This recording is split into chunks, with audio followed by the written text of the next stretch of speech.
Hello guys, welcome to my YouTube channel. आज हम बताएंगे कि फ़ोन में आवाज़ नहीं आ रही तो कैसे ठीक करें।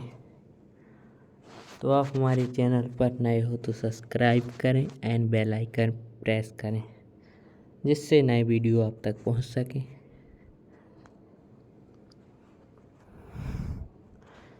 तो हम मोबाइल में आवाज़ कैसे ठीक करें नहीं आ रही तो सबसे पहले तो हम सेटिंग पर जाएंगे।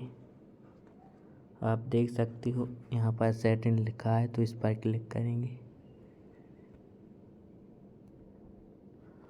उसके बाद हम साउंड पर क्लिक करेंगे। आप देख सकते हो, तो आप देख सकते हो यहाँ पर हमारा साउंड ऑफ था। इसको हम ऑन करेंगे।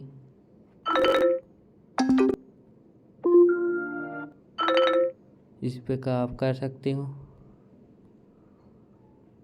यहाँ पर नोटिफिकेशन साउंड हमारा ऑफ है, आप ऑन कर सकते हो यहाँ से।